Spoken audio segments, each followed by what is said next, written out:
El padre Keating en esta ocasión nos va a hablar de la segunda y la tercera bienaventuranza, ¿no? Habíamos visto ya la primera, digamos un poco el problema, la temática que se nos va exponiendo, y la segunda y la tercera bienaventuranza, dice el padre Keating, están dirigidas ahora hacia nuestros centros de motivación.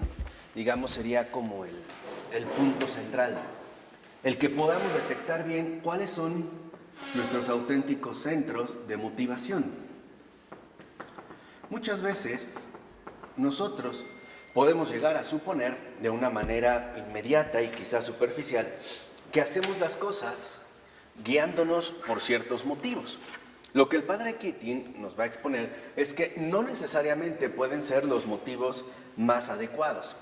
Por ejemplo, dice el padre Keating, a veces nuestro deseo instintivo de afecto, estima, placer o deseo de poder y control puede ser que nuestras motivaciones se vean como distorsionadas. Y entonces estemos haciendo las cosas en realidad con otro motivo, digamos profundo, de aquel que pudiéramos llegar nosotros a suponer. Entonces, en la bienaventuranza, ¿no? En la segunda, donde dice el Señor, dichosos los que lloran, porque ellos recibirán consuelo, dice el padre Keating, se dirige hacia nuestro deseo desordenado de afecto, estima y placer, ¿no? Que serían, digamos, como estos centros de motivación. ¿Por qué? Porque muchas veces nosotros llegamos a suponer que algo que me puede causar cierto placer o dar cierta estima o incluso, ¿no?, una necesidad de afecto, llegamos a pensar que es algo como muy vital para mí, de lo cual de cierta manera no podría prescindir. Y el padre Keating nos dice que esto nos lleva a rehusar el desprendernos de todos estos símbolos, ¿no?, que hemos ido adoptando, digamos, como fuentes de satisfacción. Entonces, el primer punto, ¿no?, cuando dice bienaventurados los que lloran, porque ellos recibirán consuelo, se referiría a los que en efecto estamos dispuestos a llevar a cabo una renuncia.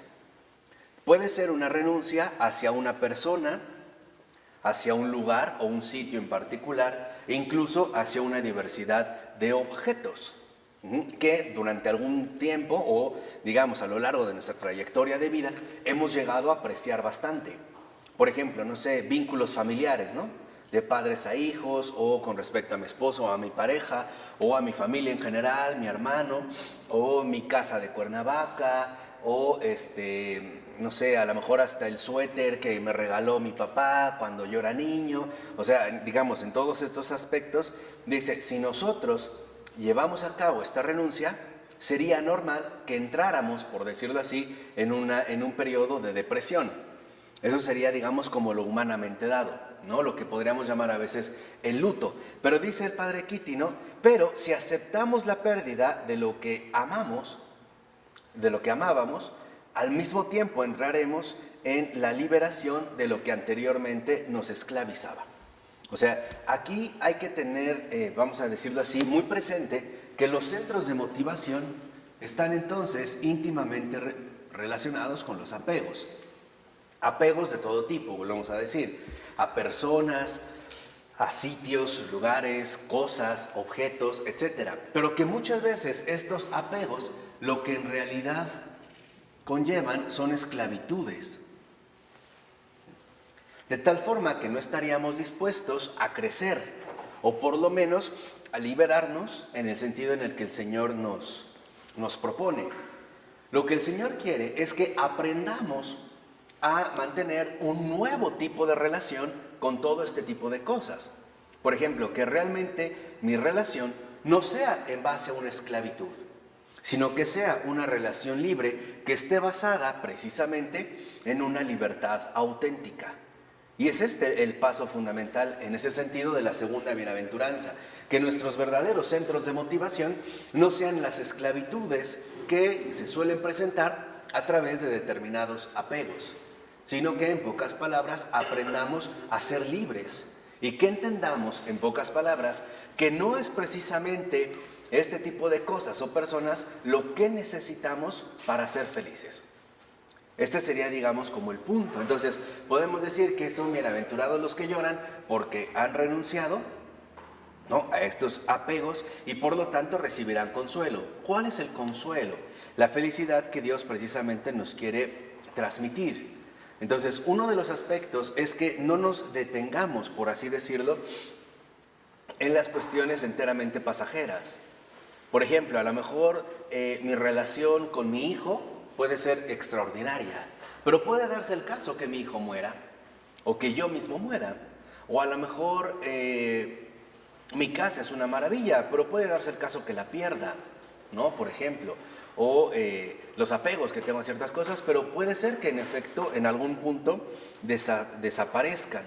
Entonces, lo que el Señor nos quiere recordar es que debemos entender que nuestro único fin debe ser Él, porque Él, en efecto, no defrauda los corazones. O sea, nuestros anhelos que tenemos de felicidad es anhelos de una felicidad infinita. Y ninguna cosa creada, por ser finita, nos puede satisfacer, ¿no?, en nuestra verdadera necesidad, que es, por así decirlo, una felicidad sin medida. Entonces, en este sentido, nos dice el Padre Keating de manera muy concreta, que si perseguimos ciertos placeres, porque son estos placeres los que nos van a hacer felices, entonces los estamos convirtiendo en ídolos. Y es en ídolos. Y ese sería como el rasgo central del ídolo. Muchas veces estos apegos, ¿no?, que dijimos esconden esclavitudes, lo que en realidad representan son ídolos. ¿Qué es un ídolo dentro de esta perspectiva? Un ídolo es aquello en lo cual nosotros ponemos toda nuestra esperanza para ser felices. Eso es un ídolo. Hoy vemos la cantidad de ídolos que nuestra cultura contemporánea está generando. Por ejemplo, hoy hay muchas mujeres que piensan que si llevan a cabo una cirugía corporal van a ser felices, ¿no? Que si en realidad adquieren el tamaño de senos que les gustaría, entonces ya con eso van a ser felices. O a través de una liposucción, teniendo una cintura de cierta forma, van a ser felices, o el trasero. O en el caso de los caballeros, teniendo una musculatura de tal tipo, yendo al gimnasio, o adquiriendo un coche deportivo, o andando con cierta mujer, etc. O sea, el ídolo es, digamos que, una especie de falso sustituto de Dios, porque estamos poniendo nuestra esperanza de felicidad en ello. En este caso, por ejemplo, en los ídolos.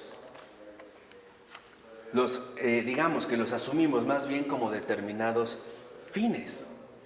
Y es esto lo que no debemos confundir. Lo importante, ya lo dijimos, es que si yo poseo algo, lo que sea, dar gracias al Señor porque me lo ha dado, pero siempre con la clara convicción de que esto, lo que sea, no es mío. Se me dio para quitarlo, pero no puedo arrebatarlo, porque entonces lo convierto en un ídolo.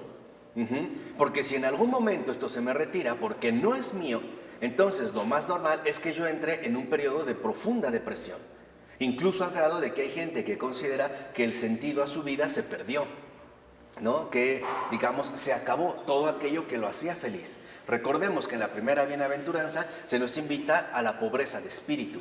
Y dijimos, los pobres de espíritu son aquellos que pueden tener o no tener, pero saben que su felicidad no depende de estas cosas o de estas personas. Su felicidad depende de Dios.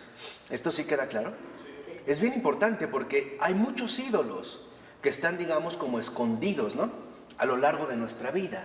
Pensemos, por ejemplo, si ahorita recibiéramos una llamada de que ha fallecido una persona muy cercana a nosotros, o hacia la que tenemos un afecto, digamos, muy cercano o muy fuerte, llámese madre, padre, hijo, hija, esposa, esposo, hermano, primo, sobrino, amigo.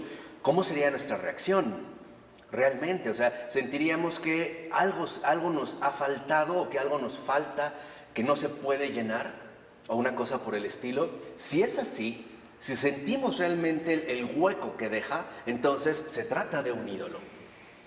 No sé si esto queda claro. Esto es vital.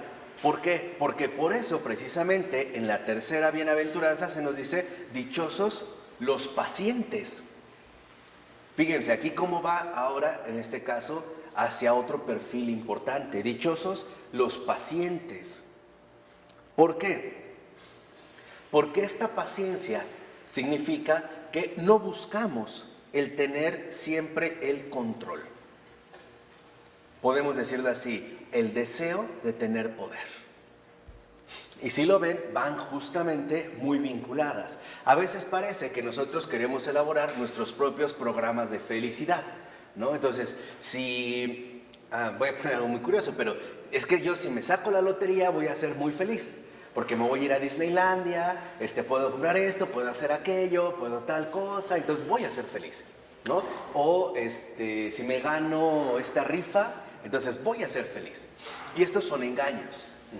Tiene que ver precisamente con los ídolos que estamos nosotros generando. Entonces, la paciencia consiste en que, en efecto, no buscamos nosotros el controlar las cosas, ¿no? El ejercer, por decirlo, un poder. Por eso nos dice el padre Keating que la tercera bienaventuranza es como si el Señor nos dijera: qué feliz serías si no quisieras estar siempre controlando las situaciones, o controlando a las demás personas, o controlando tu propia vida, y en cambio tuvieras la libertad de aceptar los insultos o las injusticias sin que eso represente el fin del mundo para ti. Entonces vemos que si estos centros de motivación están basados en ídolos, lo único que en realidad van a traer son desdichas, tarde o temprano. Tarde o temprano tendremos que experimentar, ¿no?, la decepción que los ídolos generarán en nosotros. Por eso ya sabemos que desde el Antiguo Testamento el Señor ha marcado, digamos, un frente muy claro con respecto a los ídolos. Es más, este frente nos apunta o nos dirige a un rechazo total de estos ídolos, sean en este caso de los que sean. ¿Por qué? Porque al único que lo conllevan es a desdichas. Por ejemplo, en el ámbito teológico, ¿no?, el suponer que estos supuestos ídolos que nosotros tenemos no son dioses y ni siquiera existen. No es más que una pura ficción, vamos a decirlo así, inventada, que no responde, no es tal. Lo mismo en aquello que hemos identificado como símbolos, en pocas palabras, de bienestar, que tiene que ver con lo que el Señor nos había dicho: ahí donde esté tu corazón, ahí estará tu tesoro. Entonces, ¿dónde es que está? O sea, ¿hacia dónde es que nos hemos dirigido? Entonces, lo primero es que entendamos que para que nosotros superemos estos apegos, necesitamos trabajar mucho en la paciencia y por lo tanto en la aceptación. Por ejemplo, a veces entre una pareja, ¿de dónde vienen los problemas constantes? De que queremos tener bajo control todas las cosas. En pocas palabras, de que las personas sean como yo deseo. Y este es nuestro deseo de poder, que a veces esto es algo muy frecuente pues, en los seres humanos, ¿no? Suponemos que si mi esposa o mis hijos fueran de tal manera, entonces yo sería feliz. Pero en realidad no es que mi felicidad va a venir del cambio de ellos. Es que en realidad vendría de la satisfacción de mi propio deseo. O sea, me quedaría, digamos, feliz si todo se hiciera según mi voluntad. Entonces vemos que la autocomplacencia no es el bien de la persona, es mi propia recompensa. En otras palabras, estoy trabajando para mí mismo. Por eso, en términos espirituales, son muy aconsejables estos consejos. Primero, nunca esperar cambios inmediatos. Jamás. Si se dan, qué bien, pero no va a ser lo común, ¿no? El Señor siempre nos irá mostrando otros planes. Lo vemos cuando, por ejemplo, ¿no?, oramos incesantemente por una persona, llámese un hijo, un hermano, un pariente, un amigo, y no vemos un cambio. Parece que en realidad no está sucediendo ¿qué? Nada. Y de inmediato nos empezamos a desanimar. Lo que se desanima es nuestro deseo de poder, o sea, nuestro propio yo, que las cosas no se están dando como yo quiero. Ahora, en ese sentido debemos de tener algo en cuenta. Cuando nosotros oramos y le pedimos al Señor, esta súplica ya fue atendida. Y en su momento será resuelta. O sea, lo que les estoy diciendo es muy sencillo. Nunca oramos en vano. Jamás. No hay oración inútil, ni una. Lo que es inútil son nuestros deseos de que esto se cumpla rápidamente o a nuestra propia manera. ¿Vale? Entonces, En realidad, el punto central consiste en que no desesperemos jamás de la misericordia del Señor. No hay oración inútil, ni una. Lo que sí es que será atendida en su momento. Es como la siembra, ¿no? Si yo tengo una petición, un deseo sincero de ayudar a alguien a través de la oración, pues yo le pido al Señor y esa es como la semilla. Pero yo no puedo hacer germinar la semilla. El Señor dará el crecimiento en su momento, en el momento precisamente en el que Él lo considere oportuno. Entonces vemos que en realidad la paciencia es el gran antídoto contra la frustración. Entonces aquí oponemos paciencia versus frustración.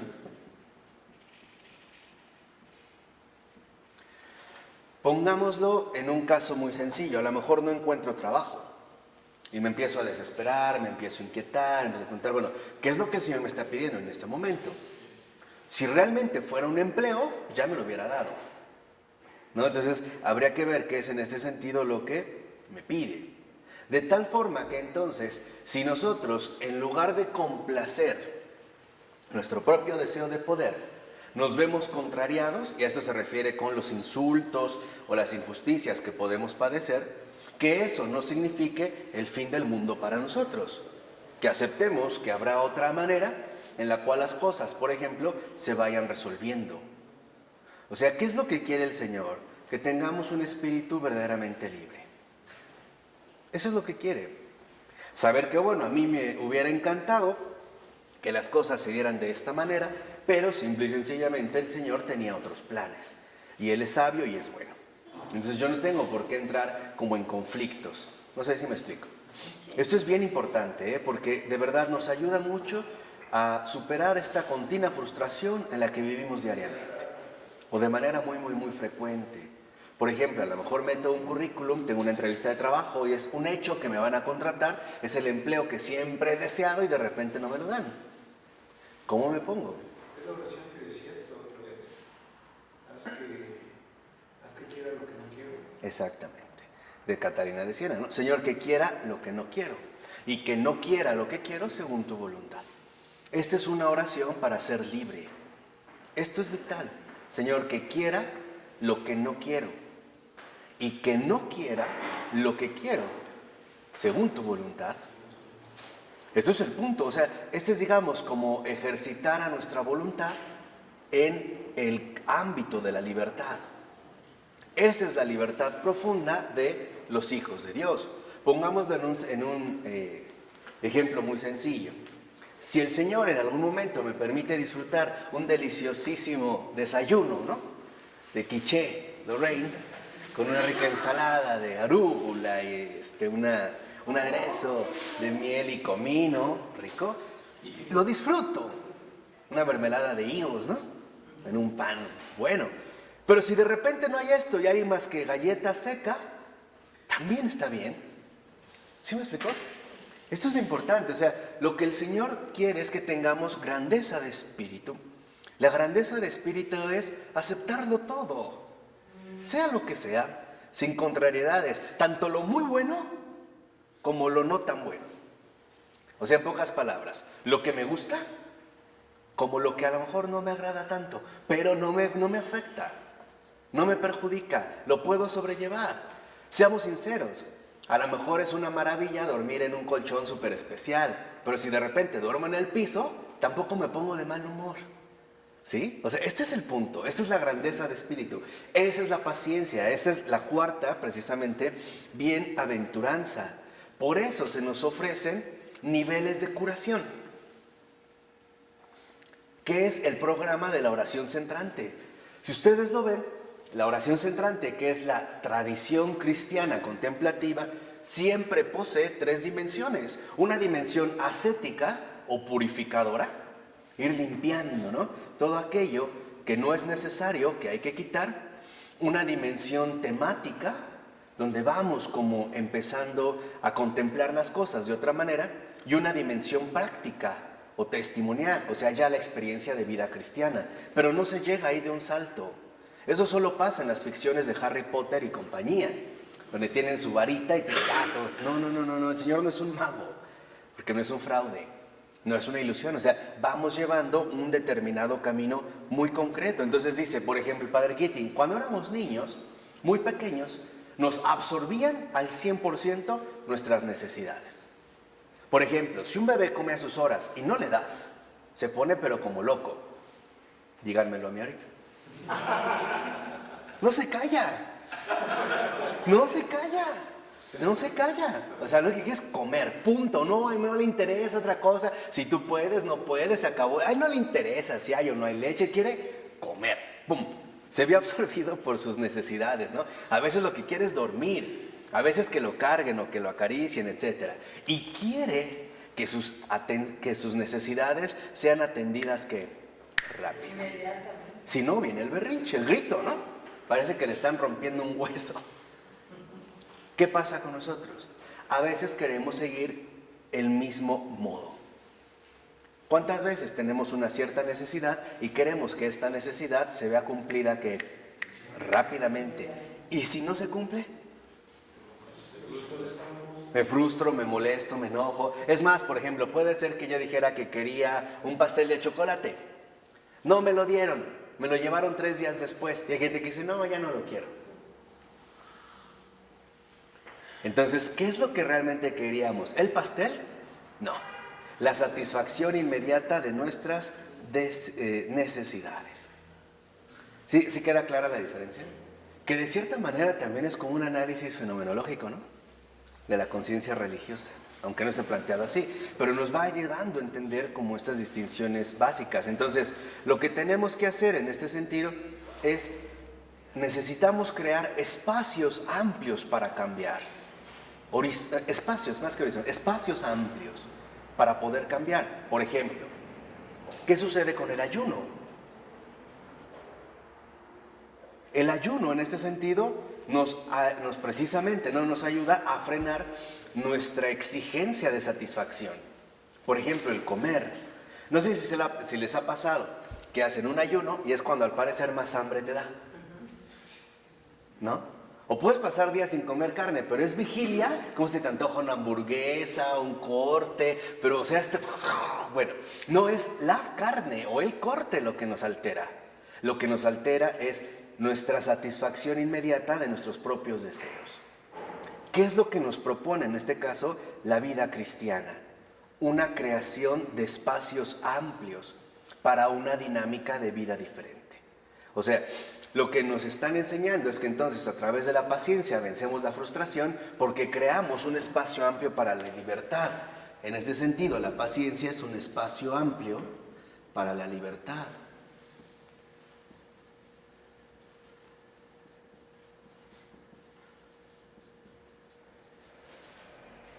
Esa es la paciencia. Ok, o sea, lo que quiero es esto. A lo mejor me muero de ganas por comerme unos ricos tacos. Si me los como bien, pero si no me los como, no pasa nada. No, era solo eso, un deseo. Ya, mi vida no se puede concentrar en este puro objetivo. Tendríamos que ser precisamente mucho más amplios. No me puedo desgastar, o por decirlo así, agotar por completo en la satisfacción desmedida de un simple deseo. Tiene que ser algo precisamente mucho más amplio. Pongamos este ejemplo que ayer mencionaba el padre de la celebración litúrgica. Si tenemos una fiesta, yo no puedo dar todas mis atenciones a un invitado. ¿O sí? No. Tengo que distribuirme, ¿no? En todos. Y ser lo más cordial para todos. Y atender lo más posible ¿a qué? A todos. Entonces, necesitamos comprender que nuestras, y no es un juego de palabras, pero que nuestras necesidades humanas no nos son tan necesarias. Son fuertes e insistentes, pero en realidad no nos son tan necesarias.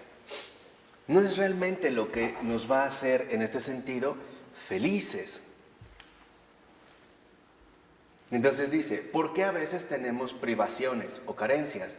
Para que se nos abran los ojos y nos demos cuenta de que en realidad no dependemos tanto de esto como pensábamos. ¿O no? Hay gente que piensa que toda su vida se reduce al tener trabajo y se queda sin trabajo y en realidad, ¿qué pasó? Nada. Su total dependencia no era el trabajo o el dinero, ¿no? De repente, ¡pum!, se quedaron como sin dinero y tienen que aprender que en realidad no le es tan necesario como piensa. Solo una cosa es necesaria: Dios. Yo sé que les puede parecer exagerado, pero es la verdad. No hay por qué maquillar. Solo una cosa es necesaria: Dios. Esto es lo único necesario. Todo lo demás puede darse o no, pero no pasa. Además, ni siquiera vamos a la deriva. El Señor nos prometió, y me consta que sí. Él dijo: busquen primero el reino de Dios y todo lo demás, no dijo casi todo, todo lo demás se les dará. ¿Y se les dará por qué? Por añadidura. Entonces, primera cosa, ¿el Señor quiere que seamos unos mediocres, etcétera, etcétera, etcétera? No. ¿Que seamos unos necesitados? No. Lo primero que quiere es que crezcamos en la libertad, para que al recibir lo que nos dé, así sea una casa, un hijo, un buen desayuno, etcétera, nuestro corazón no se apega a estas cosas.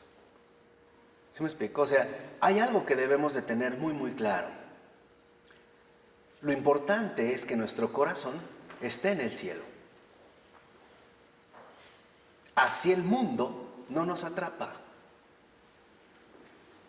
Es lo que dije, así el mundo no nos atrapa. Que nuestro corazón esté en el cielo, ¿no? Por eso me gusta mucho la expresión que me parece que sintetiza muy bien la vivencia cristiana de Adrián von Speyer: vivir en el cielo y sobre la tierra. Esto es lo importante. Si mi corazón está en el cielo, yo puedo tener o no tener. No pasa nada. O sea, cuando uno acepta lo que el Señor nos da, viene la gracia para aguantar más todavía. Por eso los santos aceptan tanto sufrimiento. No lo hacen porque sean humanamente heroicos. Lo hacen porque han aceptado lo que el Señor les da y les da gracia para eso y mucho que más. Ese es el espacio amplio para la libertad. Entonces, lo que el Señor nos dice es que las cosas son buenas, pero no son tan necesarias como pensamos. ¿Sí me explico? Eso es lo que decía San Pablo a su manera: que los que tengan, vivan como si no que tuvieran, y los que no tienen, como si tuvieran, o sea, libres. Este es el punto, o sea, este es, digamos, como el punto medular. Entonces, ¿qué es lo que necesitamos reconocer?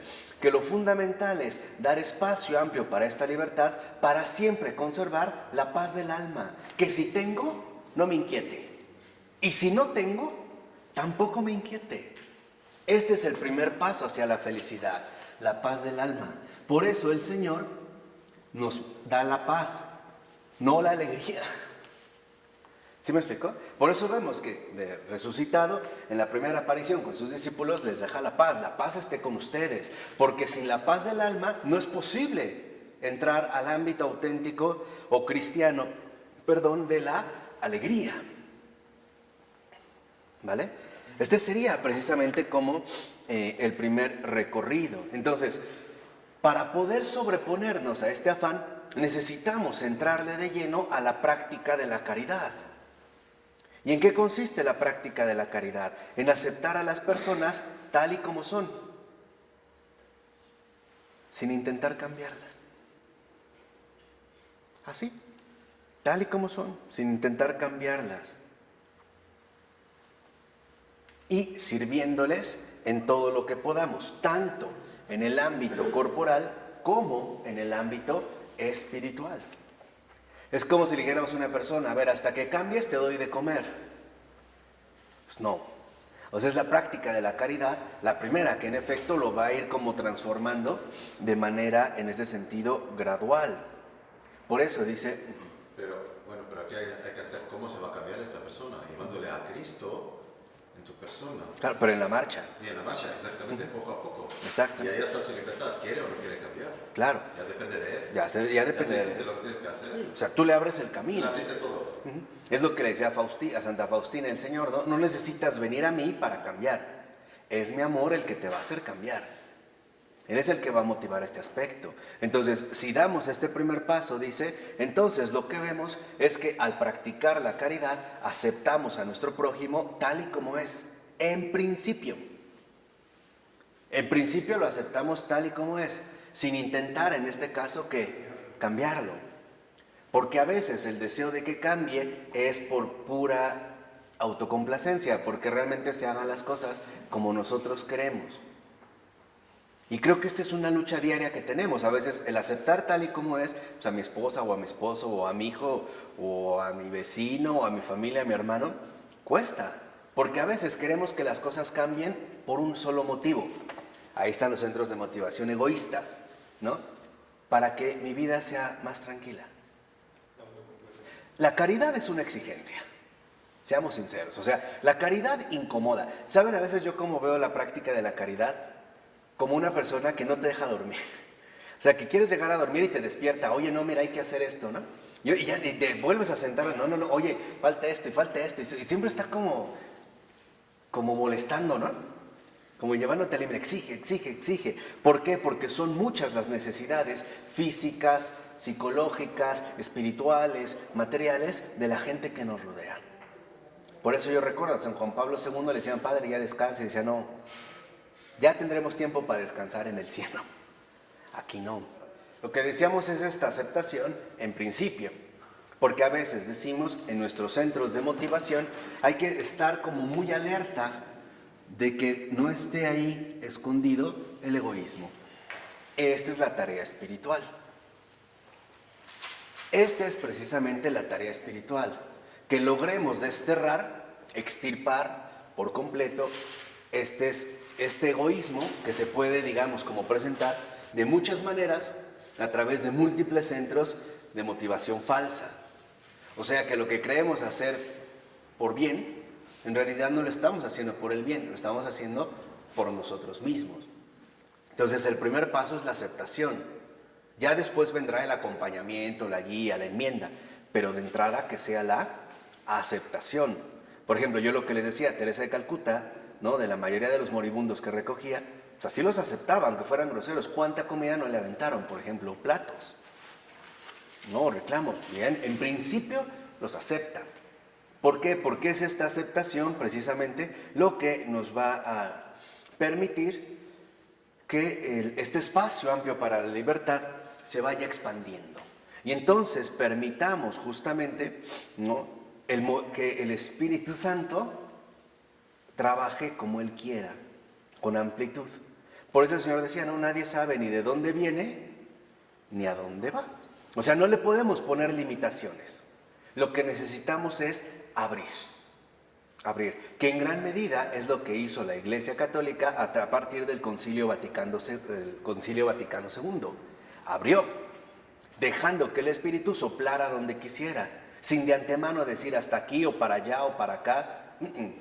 Simple y sencillamente dando apertura, o sea, digamos, asumiendo la verdadera disponibilidad, que es lo único que en ese sentido se nos enfatiza, o podemos decir también, se nos va pidiendo. Entonces, pasamos a la cuarta bienaventuranza, que es la última de estas primeras cuatro, donde dice, dichosos los que tienen hambre y sed de justicia, porque ellos serán saciados. Ahora se nos habla de un hambre, ¿no? Dichosos los que tienen hambre y sed de justicia, porque ellos serán saciados. Entonces lo primero que dice es, esta cuarta bienaventuranza, en este recorrido que hemos estado haciendo, se dirige a todos aquellos que han llevado a cabo una identificación exagerada con nuestra sociedad, nuestra cultura, y han desarrollado una tremenda ansiedad por ser aceptados e incluso aprobados por el grupo, o por el grupo al cual quieren pertenecer, ¿no? Por su entorno. O sea, cuando realmente estamos ya como saturados de este deseo de ser aceptados, ¿no? en el entorno en el que nos movemos. Entonces dice, para empezar, para aceptar el llamado del Evangelio, tenemos que ir más allá de nuestros entornos sociales. Ese ya es un paso, ¿no? O sea, finalmente la aceptación del Evangelio implica e involucra la superación de nuestros entornos inmediatos, ¿no? Sociales, familiares, humanos en general. Ahora, significa... ¿Superación de qué? De nuestros entornos inmediatos, familiares, sociales, culturales e incluso religiosos, incluso religiosos.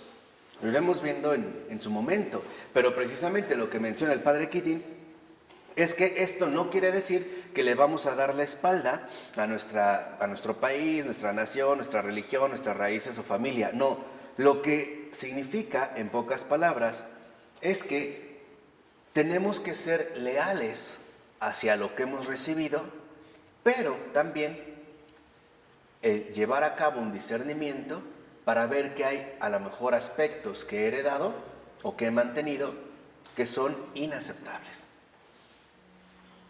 Este es un punto, digamos, como muy importante. Por ejemplo, dice, claro, sabremos que hay lealtad hacia la familia, pero que esta lealtad no tiene por qué ser absoluta.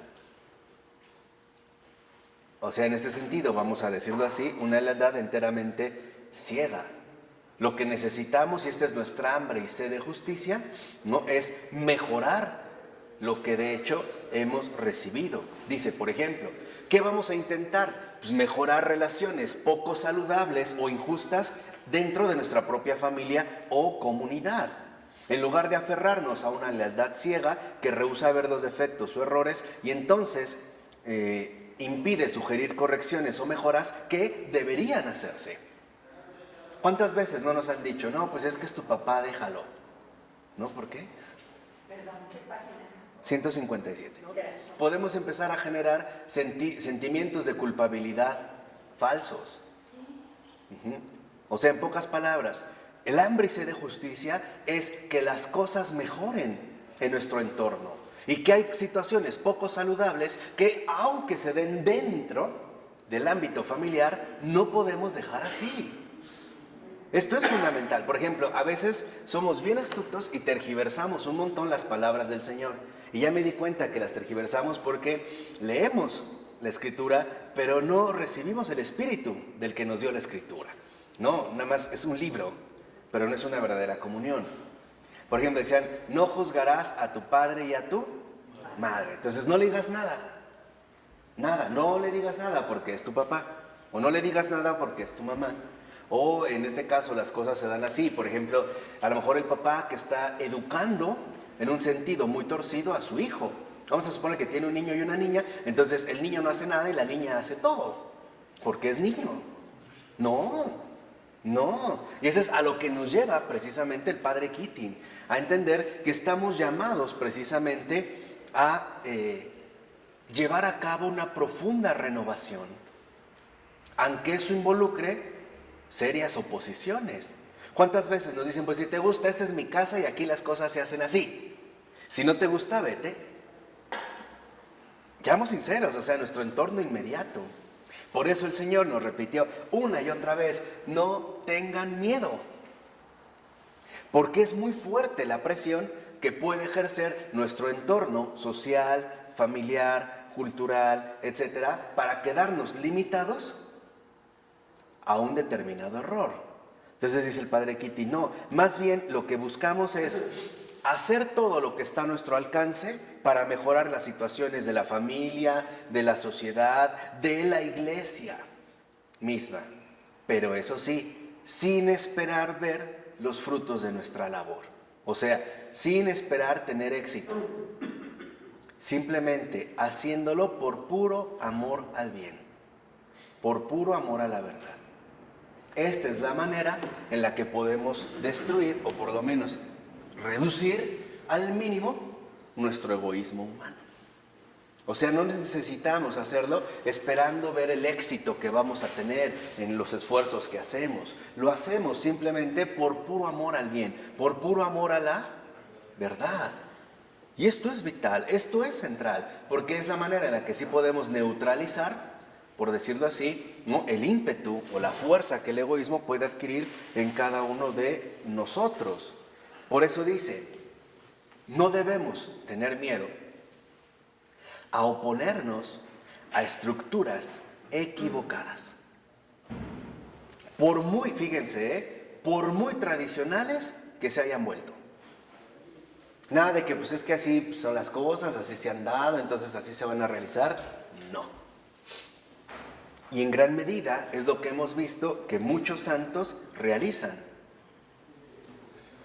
¿Por qué suelen ser rechazados a veces por su propio entorno. ¿Por qué suelen ser tan incomprendidos? Porque ponen al descubierto que ahí se está dando algo inadecuado. Por mucho que lleve tiempo dándose, ¿o no? Por ejemplo, los monjes trapenses por eso tuvieron que tener una renovación muy fuerte en el siglo XVII. Empezaban, me parece a mí, a confundir austeridad con cierta amargura. Y no es así. O no tiene por qué ser necesariamente así. Entonces, no debemos temer oponernos a lo humanamente establecido. Y es lo que el propio Jesús hizo. Para los fariseos, por ejemplo, las cosas ya estaban claras, ¿no? El sábado, el día del descanso, no se hace absolutamente nada. Entonces decía Jesús, a ver, vamos a recuperar la razón. Entonces, si voy con mi hijo caminando un sábado y se cae a un pozo, ¿no lo saco? ¿No? O un animal, ¿no? Que necesito para mi cargo, mi trabajo, ¿no lo saco? Porque es el sábado y voy a decir que entonces estoy respetando a Dios. De verdad estoy, lo que ya iba un paso más Jesús, le decía entonces, respetar a Dios es hacer lo que yo considero. O incluso a veces, ¿no? Oponerme a lo que se me ha dado. Lo que dijimos, ¿cómo te das cuenta de que no es por ego? Porque no esperas tener éxito en lo que haces. Lo haces por amor a la verdad, porque esto simple y sencillamente no puede seguir así. A mí en la universidad me reprobaron un montón, porque me decían que como yo, gusano mortal, inepto, podía siquiera atreverme a sugerir que Platón estaba equivocado, por ejemplo. Ya desde la universidad. Y después me pasó lo mismo con John Locke y con Descartes y con los modernos. Pero ni modo, no me podía callar. Y Locke está completamente equivocado. Sí, o sea, y no puedes detenerte, ¿no? ¿Por qué? Porque sí debemos de recuperar un sincero amor a la verdad. Miren, siendo muy honestos, nadie puede ser un santo si primero no ama la verdad. Nadie, ¿eh? El primer paso es un sincero amor a la verdad. Esté donde esté y cueste lo que cueste. A mí me ha tocado al analizar a lo mejor algunos pensadores católicos que te das cuenta de que no están en la verdad. Hay muchas cosas que pueden dar en el clavo, pero no todo. Y he encontrado esta verdad amplia, ¿no? Resplandeciente en autores que, por ejemplo, ni siquiera son católicos. Pongamos un caso muy sencillo. Sabemos que mantenemos una postura muy crítica con Freud, pero también hay que reconocer la enorme gracia que el Señor le dio a Freud. El sistematizar y poner al descubierto de una manera teóricamente ordenada la realidad del inconsciente. Esto sí, y en ningún santo está antes de Freud. Y también es para que seamos humildes y entendamos que el Señor hace las cosas como Él quiere, no como nosotros queramos. ¿Le podremos buscar y decir que Agustín intuía, olfateaba el inconsciente? Sí, pero nunca lo articuló como Freud. Esto sí es un mérito de Freud, nos guste o no. ¿Sí me explico? Y entonces no tengo por qué decir que esto no está en Freud y hacerle como lo imposible por detectarlo en otros lados. No es verdad. Me parece que como descubridor, Freud es extraordinario. Como terapeuta es pésimo. Ese es mi problema con Freud. Como terapeuta es pésimo. Pero como descubridor, es serio. Y es muy grande. Y es un enorme don. ¿Sí me explico? O sea, no querer cegarnos a la realidad de las cosas. ¿Por qué? Porque estas primeras 4 bienaventuranzas, los que en efecto buscan es nuestro apego total a la libertad de los hijos de Dios, amando la verdad, esté donde esté, cueste lo que cueste. Eso es también en lo que ha insistido el Papa Francisco cuando nos habla del diálogo interreligioso. Lo que está diciendo es un verdadero encuentro, el verdadero ecumenismo no depende una especie como del arreglo entre doctrinas, no, sino de que aquellos que participan busquen sinceramente la verdad. Esto nos lleva a acuerdos o incluso a desacuerdos, pero claros, sinceros, honestos. No nada más, por decirlo así, meramente superficiales. Y esto es ser tolerante. Ser tolerante significa no buscar controlar a nadie, ni manipularlos, ¿no? Para que actúen como yo quiero, o sea, siguiendo en este caso mi propia conveniencia. Esa es la buena nueva del Evangelio.